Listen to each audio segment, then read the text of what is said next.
Big questions. The value of a pale blue dot. The 18th century German philosopher Immanuel Kant wrote, "Two things fill the heart with ever-renewed and increasing awe and reverence, the more often and more steadily we meditate upon them: the starry firmament above and the moral law within." This year, the 400th anniversary of Galileo's first use of a telescope has been declared the International Year of Astronomy. So this seems a good time to ponder Kant's first source of awe and reverence. Indeed, the goal of commemoration, to help the world's citizens rediscover their place in the universe, now has the incidental benefit of distracting us from nasty things nearer to home, like swine flu and the global financial crisis. What does astronomy tell us about the starry firmament above? By expanding our grasp of the vastness of the universe, science has, if anything, increased the awe and reverence we feel when we look up on a starry night, assuming, that is, that we have got far enough away from air pollution and excessive street lighting to see the stars properly. But at the same time, our greater knowledge surely forces us to acknowledge that our place in the universe is not particularly significant.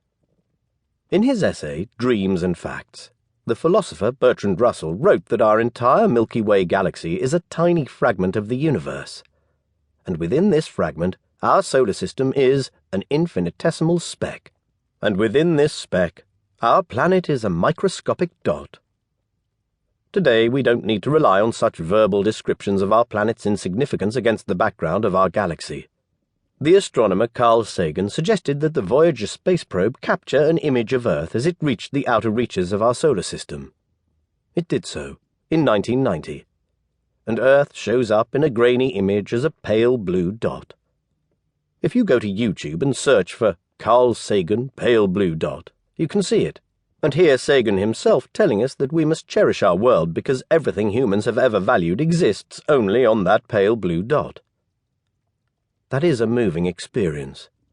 But what should we learn from it?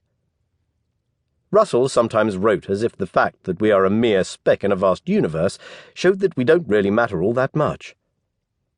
On this dot, tiny lumps of impure carbon and water of complicated structure, with somewhat unusual physical and chemical properties, crawl about for a few years, until they are dissolved again into the elements of which they are compounded.